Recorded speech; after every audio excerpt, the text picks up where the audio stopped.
Hello, this is the Watchdog, and welcome back to Fun with Watches. If watches weren't fun, you'd only need one. Today we're going to review the San Martin SN030G Flieger Type B watch. Let's start out with the wrist check. I'm wearing my Sterling GMT Pepsi Aqua Diver on the distressed leather strap. The review of this watch is probably the most popular thing I've ever done. It's almost up to 6,000 views. Recently, somebody kind of slammed the watch in the comments section, so I figured I'd wear it and show it a little love. I still like this watch a lot and still use it for my opening video. And Grogu's wearing my current C8283. I told Grogu that it's too bad he never got to talk to Master Yoda. He said he saw Master Yoda on television the other day. He was interviewing Obi-Wan Kenobi and Anakin Skywalker. It was a new show called Force Ghost Coast to Coast. Okay, let's take a look at the watch. San Martin's now come in these fancy boxes. I don't know if I'm a big fan of these boxes or not. Obviously, they're supposed to look like watches, and this is a case back. And here's the bezel. But I wish they would go back to their old boxes. I mean, I guess it's kind of fun the first time you get one, but I can't imagine just getting one again and again and again, saying, oh boy, here's this stupid box again.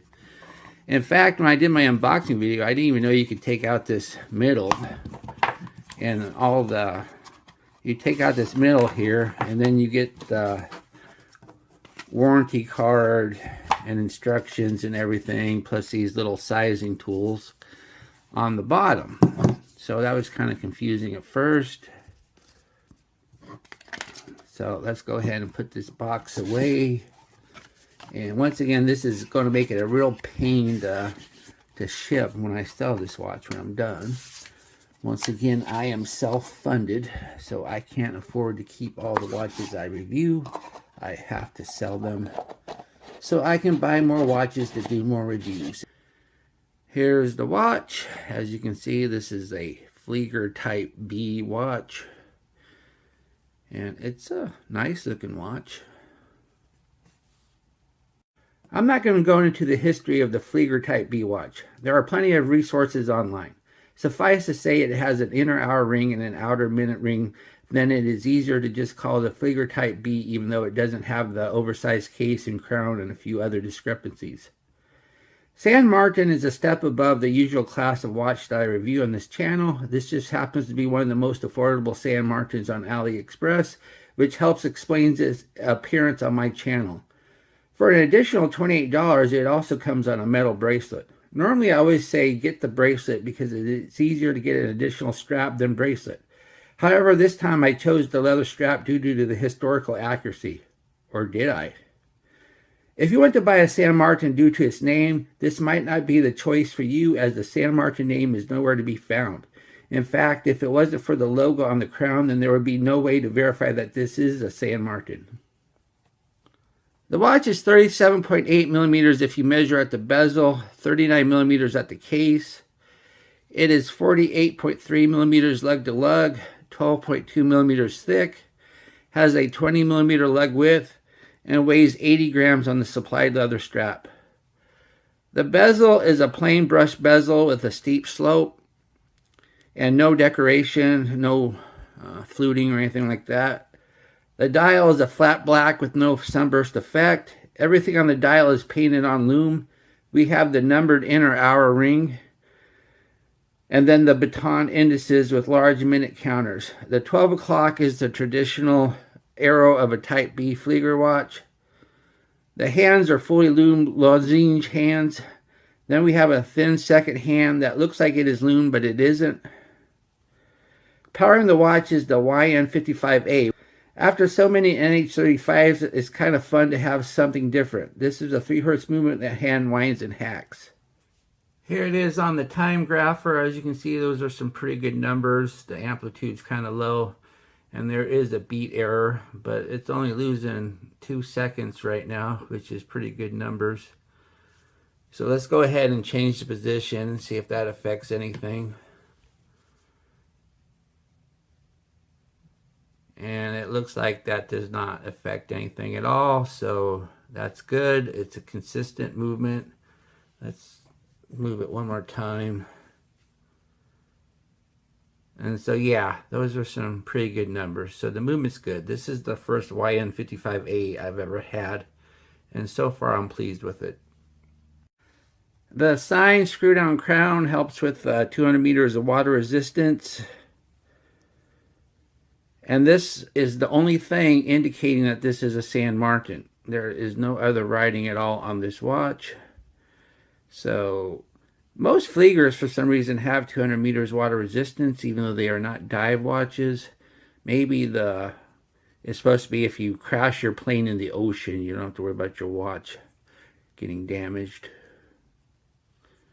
Or it could just be marketing.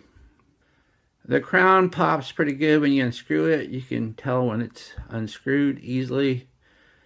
And then of course the movement hacks, has decent crown action.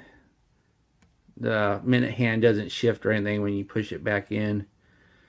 And it has decent thread action when you screw it back down, but you can kind of feel the threads, so it's not wonderful, but it's not horrible either.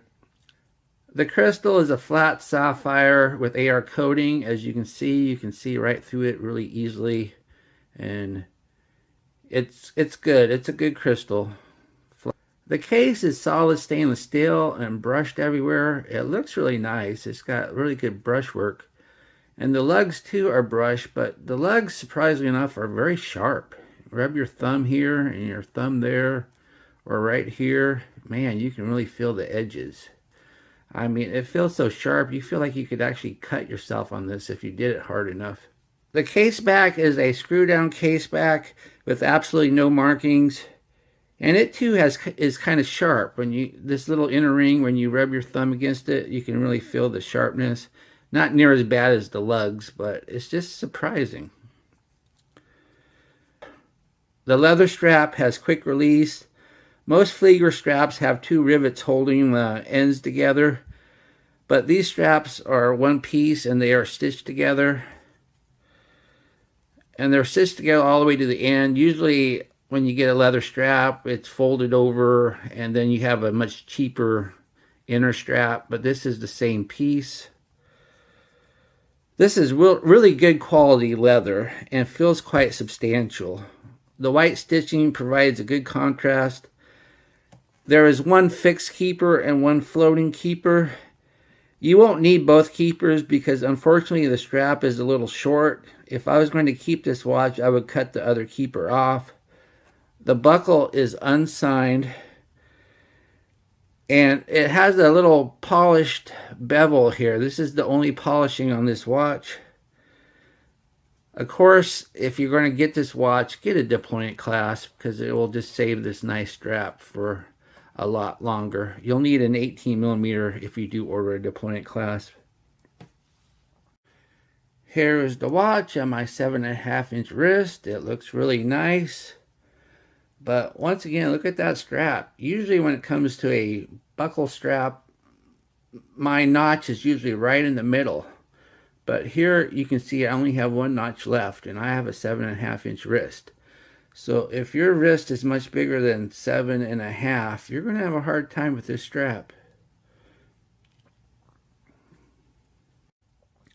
Here we are in the loom room. I knew from just wearing this watch that it had excellent loom, so I had high hopes for this test. So we are going to do a full 20-minute test, so there's no doubt about the quality of this loom. As we speed up the time, we can see that the dial loom is quite good and much better than the hand loom of most watches I review. But wow, just check out the hands. They are going on strong and still highly visible at the end of the 20 minutes. If you look at the 12 o'clock arrow, it is stronger than the rest of the dial. This is definitely one of those watches when you wake up in the morning and look at the time, you can still see the loom. Very impressive.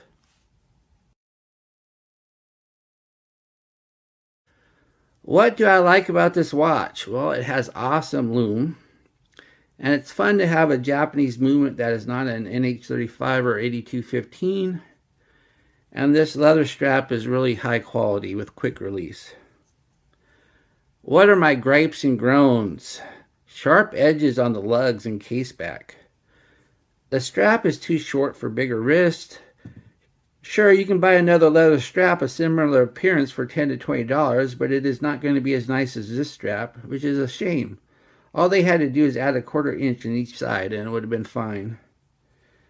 And the watch is a little bit small for a Flieger Type B. It doesn't have to be the full 55 millimeters of the original, but it should be at least 42. I would have preferred a 45. But then again, I just like my watches a little bigger. Do I recommend this watch? Well, if you want a 39 millimeter Flieger B with an orient movement with awesome lume, then this is exactly what you want. But if you don't care if it is a Flieger and are just looking for a decent watch in this price range, I just don't know. I'm kind of disappointed with this watch. After hearing how great San Martin finish work is, those sharp edges on the lugs and caseback say otherwise. The strap is too short and the watch is a little small. I don't hate it. It's worth the money I paid for it. I'm just not really going to miss it after I sell it. Well, thank you for watching the review of the San Martin SN030G Flieger Type B watch, and I will be back with another review. Be sure and like and subscribe to my channel and leave comments. And that will help the YouTube algorithms give me more impressions. When I look at my views to impression rate is pretty consistent. So the more impressions I get, the more views I will get. Bye.